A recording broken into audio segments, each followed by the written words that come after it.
Hello there, wrestling fans. It's your old buddy, Stepdaddy John Weber. I've wrestled as the stepfather. I've wrestled as Stepdaddy. I've wrestled as Stepdaddy Roscoe Tucker. A couple of math gimmicks that I'm not supposed to talk about.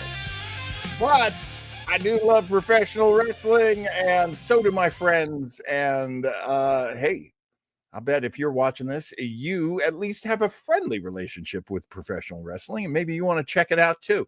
We're going to watch a match tonight. And of course, I don't do this show alone. I've got the best stick man in the business, always there to ask me what my upcoming match is and how I feel about it. Folks, have you met Mean Joe Gene Townsel? That's me, buddy. Don't you forget it. I'm ready for a SmackDown Savage match tonight. John Weber, a.k.a. Stepdaddy. Well, we have got one of the best gosh darn guests that we could have for this, the big series premiere of Match Callers. He is a wrestler I met as a very young man. He was the young man. I was still pretty old. And this guy has just grown up in this business. He's gone from a boy to a man right before my eyes. He is a fantastic dude, and it is such a pleasure to have him here.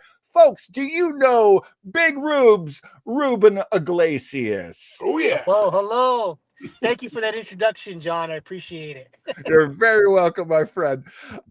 Look, it is so tough to drive in Southern California. Oh, I'm stuck in traffic. You can tell I'm not even moving right now. That's at 7:30 at night. Like, oh, SoCal, man. Yeah. Southern California, it is punishing. I don't know if you want to give any of your fans any idea where you are, but what freeway are you on right now? 105. 105. Oh, that's the worst. Yeah. I hate the 105. Hey, and when you travel the world like a big time professional wrestler like me, you're on this freeway a lot. It's horrible, but I'm used to it. Well, all the more reason we still appreciate you taking the time out tonight, Ruben. Hell yeah. Hell yeah. So we have got hello, Chris. Big Rube says, Chris, we have got a lot of our usual suspects in that's Ruben's Ruben, sorry, I was putting your private business up on the screen. Sorry about that. No, that wasn't Ruben. That was Raphael. I did that. That was Raphael. Hey, LT Marone's with us. Ruben, you get to hear me speak Spanish, and I know it's excellent. I'll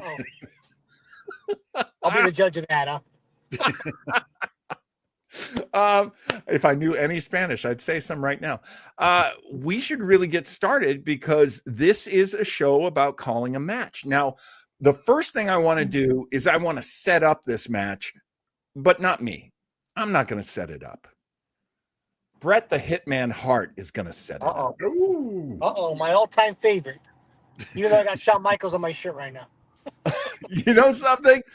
You were always getting gimmicks and tights and a look that was a tribute to Bret the Hitman Hart. I always admired that because he's a great technical wrestler. He grew up in the business. What is it exactly about Bret the Hitman Hart that you love, Rubes?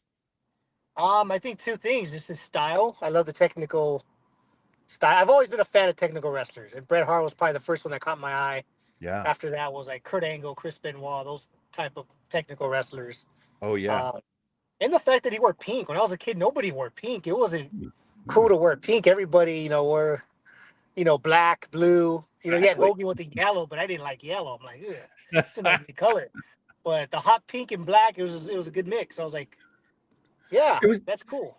It was very audacious too. That was something that I always loved about him. He would get in people's faces and he would offend people, and he was never about being a goody-goody.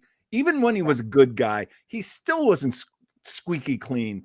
And that was something I always admired about the Hitman. Yeah. All right, here we go. Definitely. This is going to be Bret the Hitman Hart in a shoot interview, as they're called. It's an interview where he just lays it all out on the line, just tells it like it is. And he's going to tell us a little bit about Andre the Giant. I'm going to hit stop at some point, and then we're going to actually watch the match that he's talking about. All right.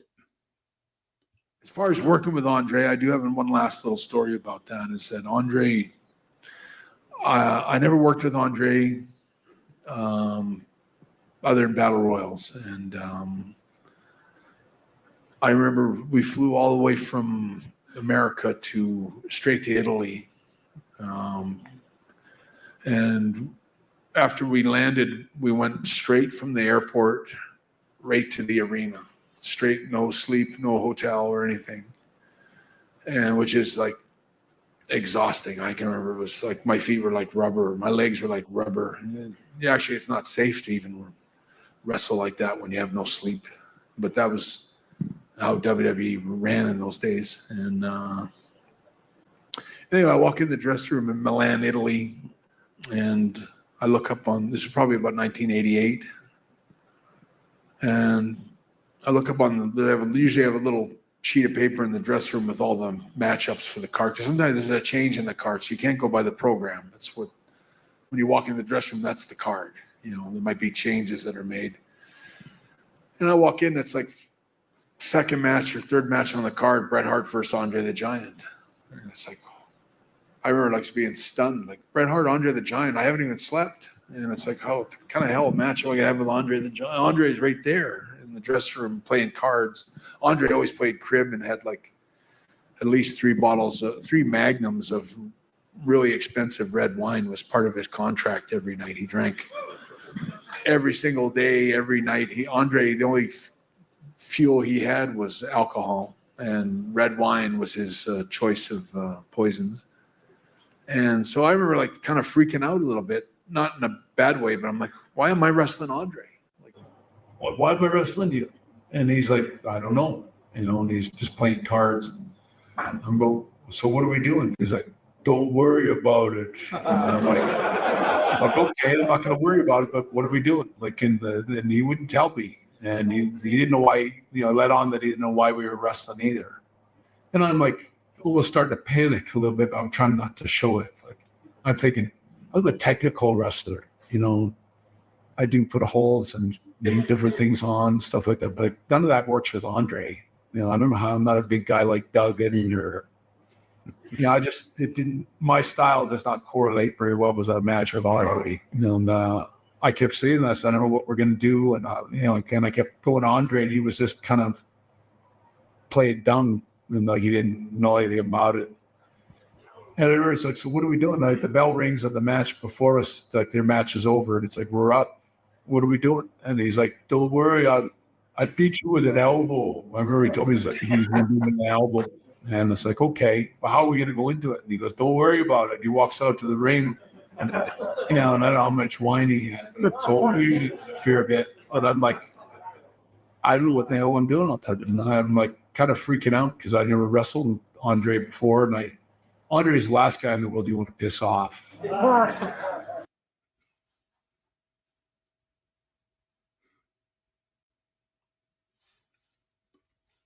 John, we got a mute on you, buddy.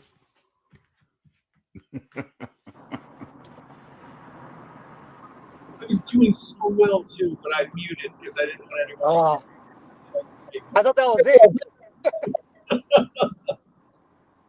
Nope. Oh man, Mr. Billfold was right on it. Just like, yeah. Unfortunately, I think it also affected your mic, bud. And I'm cursing. Hey, why not? This is a manly show tonight. All right. So we're all set up. Bret has no idea how this match is going to go. He's all right. dressed. He's all ready to go. Been there. And all Andre's been doing to prepare is drink and play cards. So let's go to that match. Let's go. Hang on. All right. Get the sound out of this so that we don't get sued by Vince's children. We got our own sound tonight. Right. So here we go. This is us calling the match. Got the very handsome young. This is from 1957. Get a full set of black hair. Look at that. Bert is when it takes place. April 10th, 1989. And making his way to the ring area, we've got Bret the Hitman Hart. Now, I want to apologize for the quality of the picture. Here he comes. Now, this is something I always liked. Rubes, how iconic is the one strap singlet that Andre the Giant wears? It's very iconic, and not many guys could pull that off, but Andre did. And I think over the years, more people tried doing it, and there's only one person that could do it. Well, it's a trademark at that point, too. I mean, imitation isn't always the best form of flattery, you know? That is true. Yeah. Especially with And Andre. John, despite the video quality, I mean, you can't mistake Andre the Giant here. I mean, goodness. No.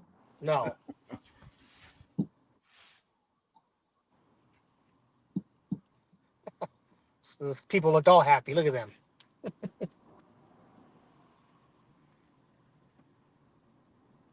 I'm a little miffed that they identified Bret as Bert at the beginning. I hope they change that.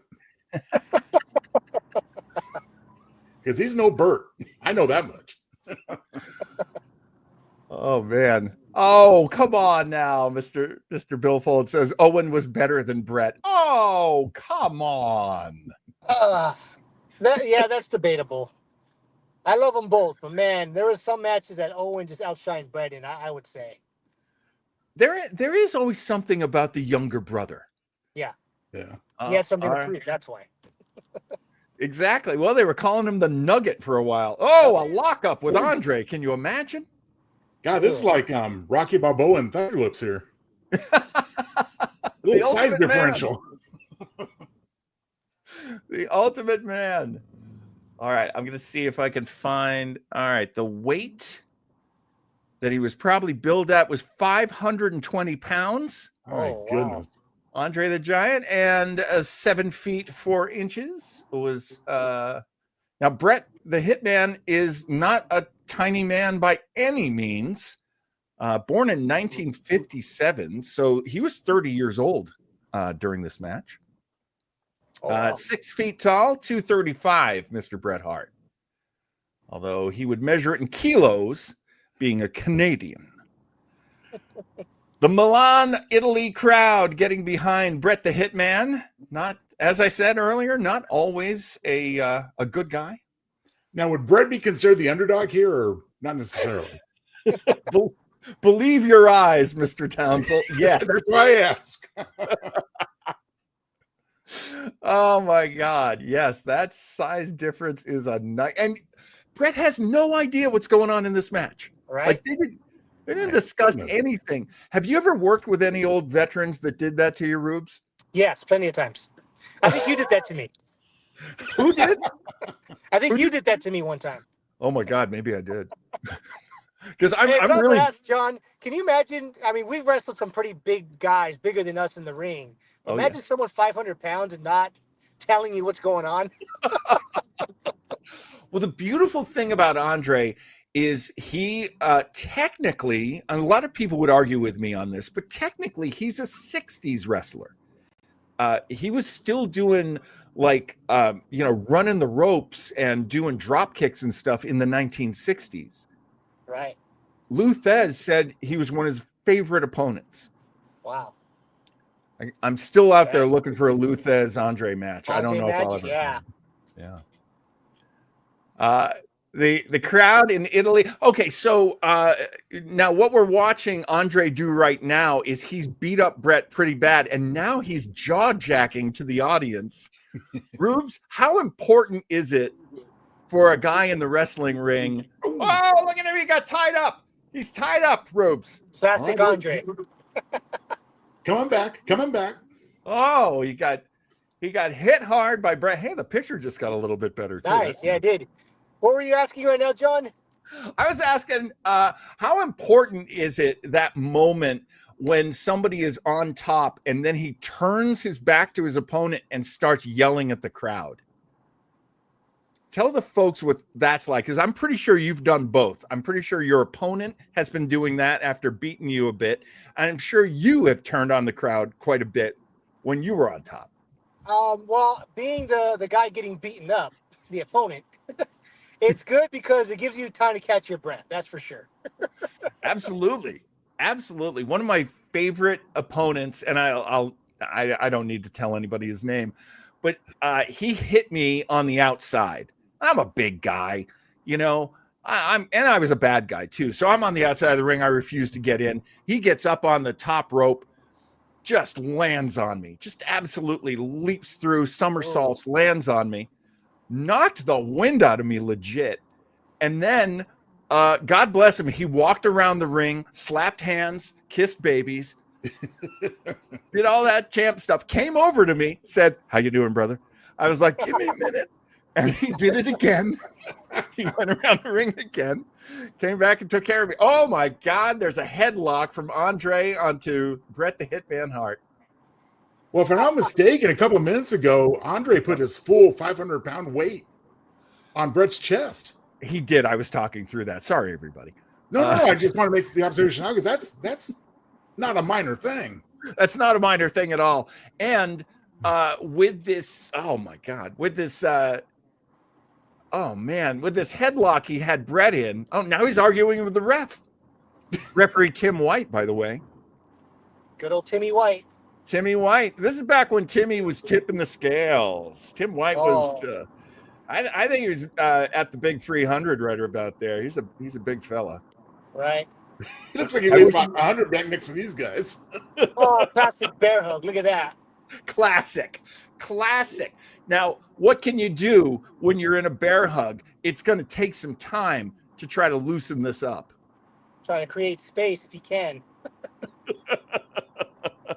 Mr. Billfold, if you needed it, I would sell a finger poke of doom. If it was important to you, I would do it for you. In the ring, I was mostly a giver, sometimes a taker. I mean, Bret's wrestling a shaved grizzly bear right here. Let's be real. Look at the difference in their head sizes. My goodness. Raphael says, it looks like Andre is playing with an action figure. He's got Bret sitting down in the corner. He keeps chopping him. Oh, Rubes. Tell the you used to wrestle with my buddies back when you were a kid. Rubes, what does it feel like when a really big dude with a really big hand gives you the chest chop? It sucks. It sucks so badly. The one I could think of that to this day hurts the most is my trainer, Shannon Ballard. He has a heavy hand, and man, that hurts. I have been the recipient of Shannon's heavy hand, and even though I have a big giant chest with big old mom boobs, you can feel it like lightning going through your circulatory system. Yep. Not fun. They're taking we got Andre with a handful of hair, but the ref won't get near him to tell him to stop doing that. Oh! Hey, but Bret's getting his licks in now. Bret ran around the big boot, Rubes. I know you're busy in traffic. Do not take your eyes off the other cars. I'll just let you know what's happening. Man. Oh, that hurt. Oh, is that the elbow? I think that was it. That's it. That was a match, huh? That's it. Oh, good Lord. Well, Bret the Hitman It Hart was simple. Not a lot you had to prepare for. I mean, kind of what you expect coming from Andre. Yeah. No, I think Andre did. That was good wrestling. I think a lot of what Bret's experience right now is very real and authentic. Oh, absolutely. And it's nice to see these little highlights. Here's Bret going up a rope, trying to, but he gets tossed off by the Giant, the eighth wonder of the world, Andre the Giant. Oh, and there's that big elbow drop for the finish. Boom. Ow. Bret did say, Bret said that was like having a building fall on him. Damn. All right. That was something. I mean, Bret got his licks in. I got to hand it to him. Man, twice his size, literally. Apparently, this phrase is out there in the zeitgeist: squash match. No, my match on Raw was a squash match. This was no. When Bret got some offense in, it was longer than 2 minutes. I mean, he's still Bret Hart. The nice thing is, I think Andre really liked him. I think Andre wanted that match. I mean, I've heard interviews of guys. I think Bam Bam Bigelow is one that Andre did not like. And it's not a good day to be in the ring with Andre if he didn't like you. Ultimate Warrior was another one he didn't like, and I've heard the Warrior story. What's the Bobby Heenan story that he tells about Ultimate Warrior and Andre? Do you have that one on the top of your mind, Rubes? I want to say he had hurt Bobby Heenan with that gorilla press slam because he was just reckless with it, just drops him. Yeah. And I think Andre already went into the match knowing how reckless he was. Yeah. And then Warrior just came in full speed. And I think as Warrior ran the ropes to do the shoulder block, you do the jumping shoulder block. As he ran the ropes, Andre just put his fist out. And he ran right into his face. And he tells him, slow down. That's the story. I freaking love that story so much. You know something? I wanted to lead with this, and I forgot to do it. Rubes, let's talk about Saturday Night Heat, the big show coming up in Pico Rivera, California. What do you want to tell folks about this show, this Grapple Labz show? Well, Grapple Labz is our third or fourth show now. So we've been running in Pico Rivera. It's a great, great city. The people love us there. They just love wrestling. Yeah. They love their lucha there. It's going to be a great, fun show. So Saturday Night Heat, obviously we went off the old WWE Sunday Night Heat, but it is on a Saturday. So that's why we went with the names. Saturday Night Heat. Plus, it's going to be in July. It's going to be hot outside. So dress cool. Wear your shorts, wear your tank tops. It is outdoors. Let me just start by saying that it is an outdoor show. Right. But don't worry, the weather's always beautiful in LA. It's starting later in the day, so it should be cool down by the time we start. But you're still gonna feel the heat. Now, the matches, there is a mixture of lucha and sort of traditional, I'm not gonna say, I mean American wrestling, but I mean SoCal American wrestling, Yeah. There's always like a lucha flavor to every one of our shows, but you've got some real legit luchadors on this show. Why don't you tell us about that? Yeah, so I'll start with our main event. We got Lady Pink coming in from TJ. She's one of the, most well-known and one of the best female luchadors out there. So she'll be in our main event taking on Zyra, who's from the House of Lucha out here, ran by Little Cholo, or just Cholo, whatever he goes by now these days. Oh, I forgot about Cholo. That's awesome. Yeah. So he's a great trainer, has a great school, a lot of great students, and she's one of them. So she'll be stepping up her lucha game against Lady Pink, and she's one of SoCal's homegrown talents. So it's going to be a good way for her to shine in her hometown in front of her people, taking on Lady Pink. So looking forward to that match, and They had to be the main. I'm like, what else could top that? You know? And I'll tell you, ladies wrestling. Oh, I'm sorry. I'm an old man. I say ladies wrestling. Women's wrestling is. Seriously, divas. I will say lady wrestlers. Like we've got friends, and I'm like, oh, no. She's not a woman wrestler. She's a lady wrestler. She's a lady. But generally speaking, women's wrestling has really become, I guess all of women's sports is like this right now. People are really taking notice, and they're really enjoying themselves watching these matches. So that's going to be a great main. What's your semi? What's your semi on this card? Semi is we have a 4-way lucha match. Ooh. Involving another wrestler from TJ Anubis. He wrestles for the Crash. I think he's wrestled for CML. So he's a young talent in Mexico that's making a name for himself out there. So he'll be involved in a 4-way. Fantastic. One of his opponents is another guy that's been with Little Cholo his whole career. Mr. Loco, no longer Mariachi Loco, just Loco now. Right on. We can't use that name anymore, so don't make sure you edit that out. You got it. But Loco will be involved in the match, so anything with him is going to be great. It's going to be fun. Yeah. We got the Lizard King, who's been a favorite at Grapple Labz, and Eddie Islas from SoCal Pro.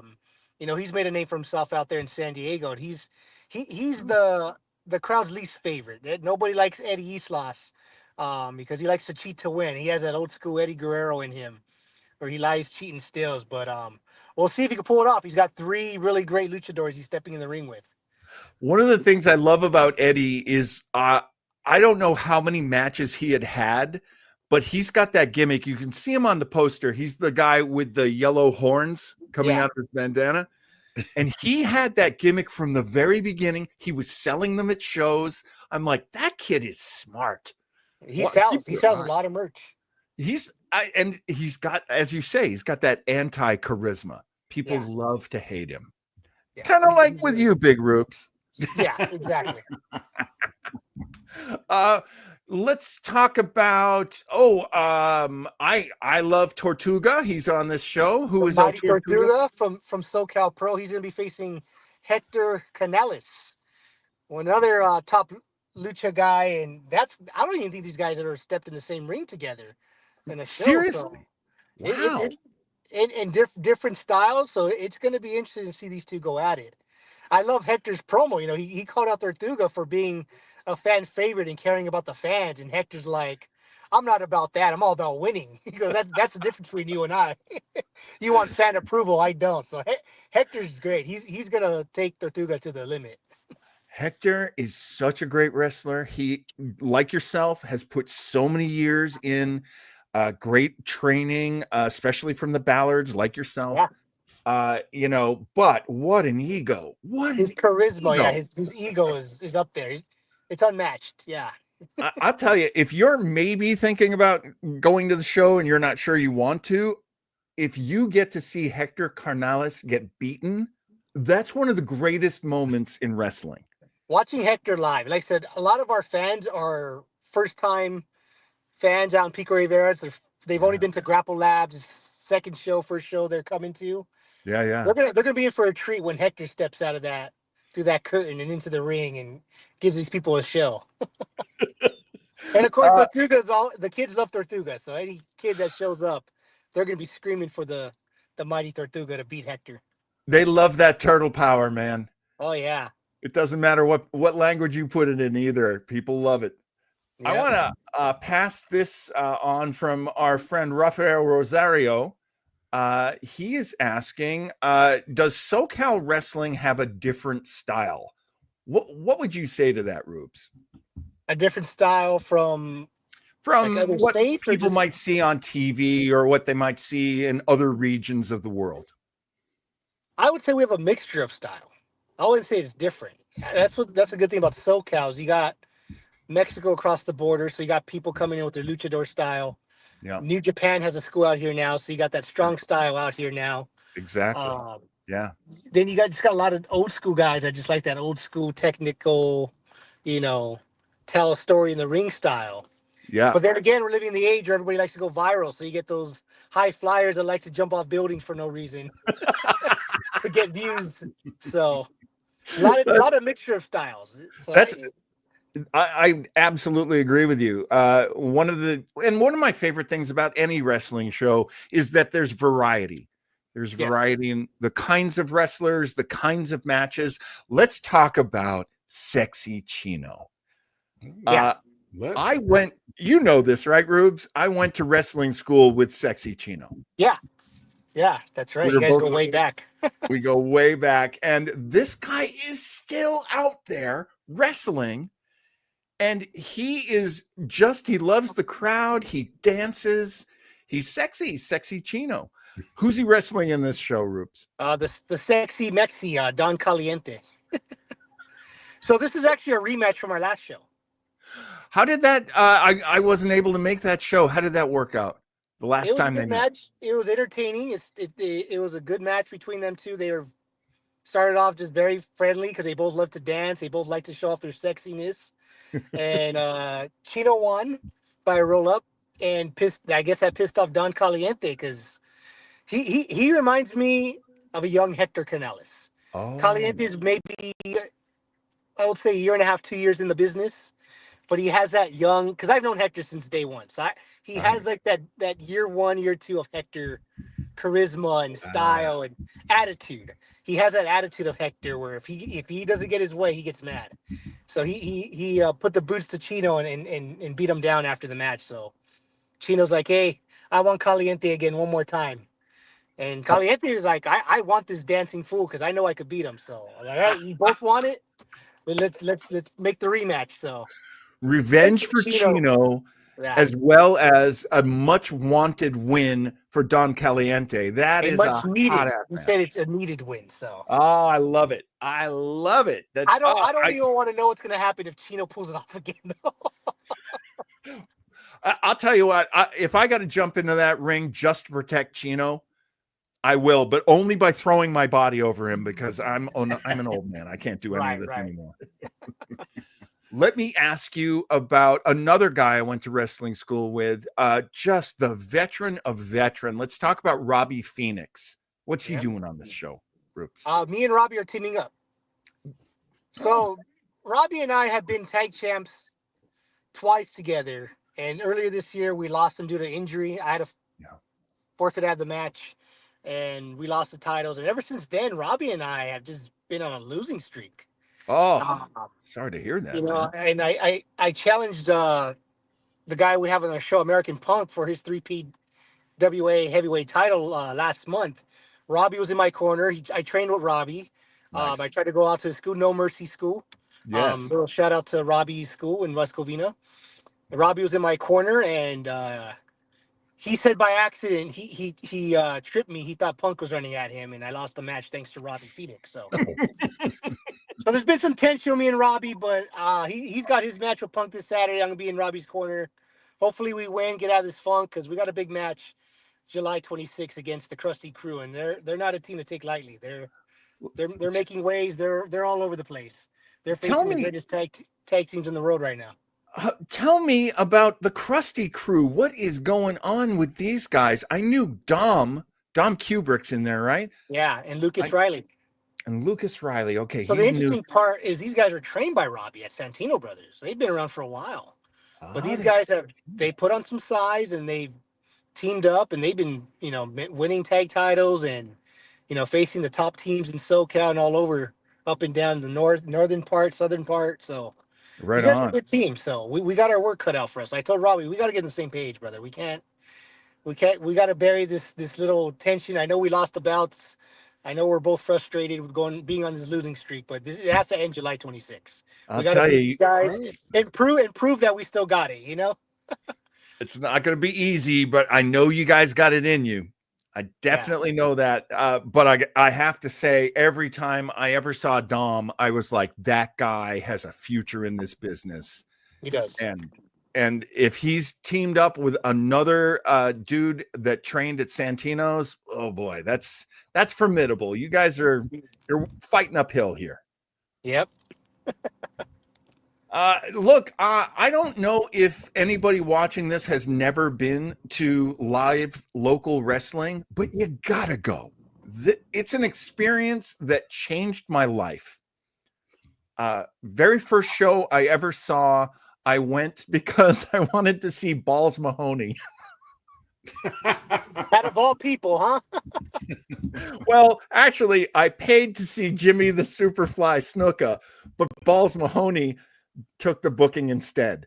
So it was still kind of fun.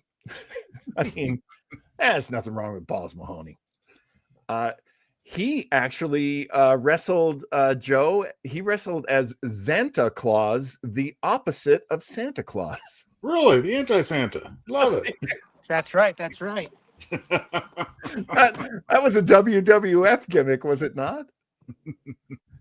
It was. It was a 1995, I believe it was. Raphael says, I was too scared of the crowd to go to ECW. Raphael lives near Philly. But yeah, I don't blame you, pal. That was a pretty But going back to what you said right now, John, if you've never been, you got to check out this show. A lot of our audience are first timers and they just love it. The only reason we keep running shows is because people keep wanting more shows in Pico Rivera. We're gonna just do a one-off because we got a good deal at the Legion Hall. They were like, "Hey, come run a show." We're like, "We'll do it once," but like I said, this is like our 4th show. We're gonna do more this year. So if you haven't come out to a show, come out. If it's your first time, even better. You're gonna have a blast.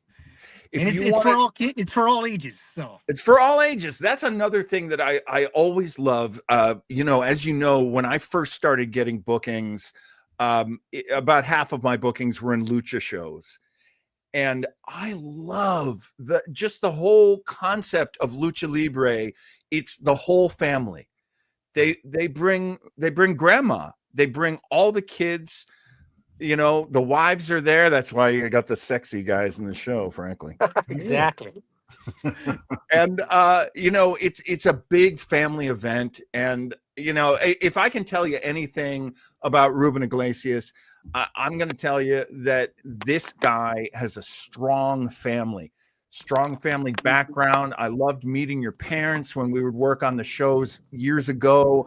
I love meeting the missus. I love meeting your kids. So yeah, if you want to have a great night for the whole family, check out Saturday Night Heat.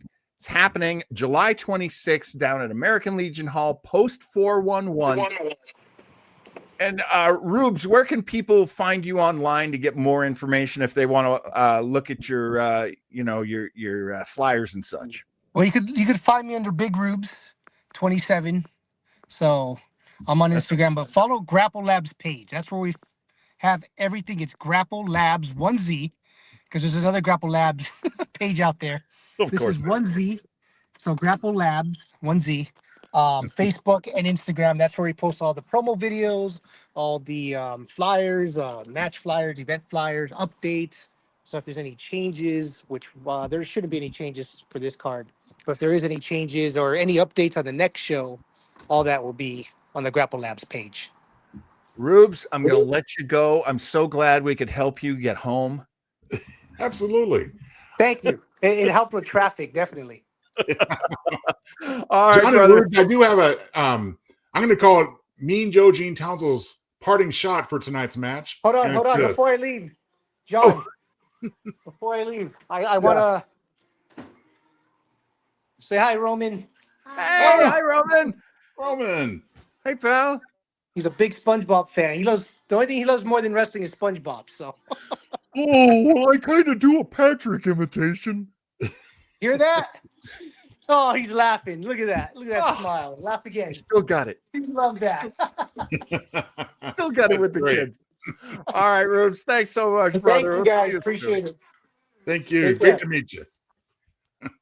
What? Now, John, the only thing I was going to say was that Mean Joe Gene Townsel's parting shot for tonight's match is this.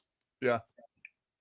If you're wrestling Andre the Giant, if you ask him what to expect and he says, "Don't worry about it," you do exactly that, buddy. Exactly.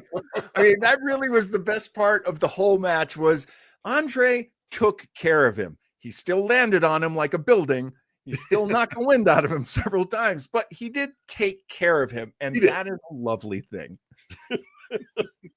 All right, my friends. I hope you will stay with us because this is a regular show. It's going to come on Tuesday nights. 7 p.m. is our usual time. And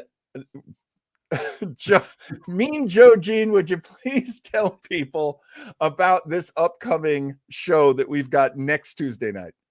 Hey, we've got Woody Stroud.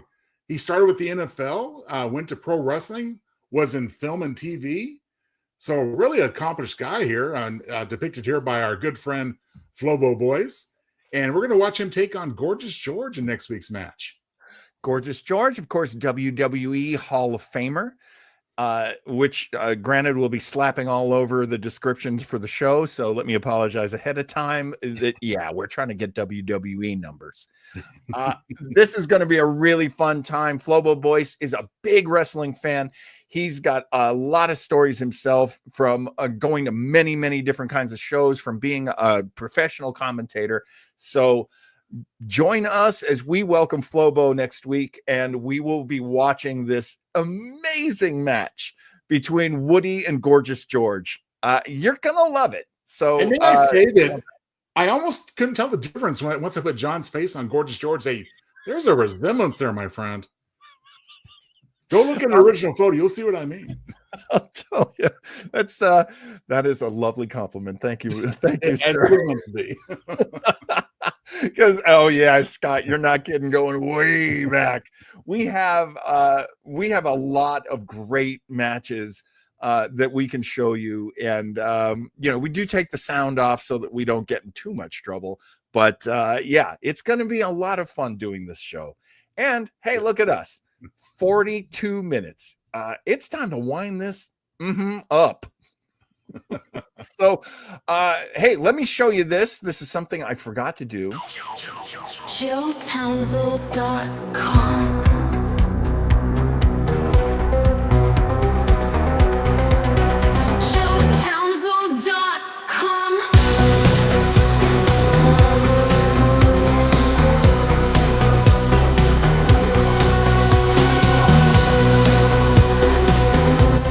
Be sure to visit jknow.com, where our very own Mean Joe Gene Townsel has all of his books and many, many other things. What kind of fun stuff can people find on jknow.com, Mean Joe Gene? Hey, what you looking at right now? 5 great books, in my humble opinion. Available right now, ebook, paperback form. Book number 6, Horror Springs Eternal, coming very, very soon now. Very soon. So, be sure to visit our good friend Joe over at jknow.com.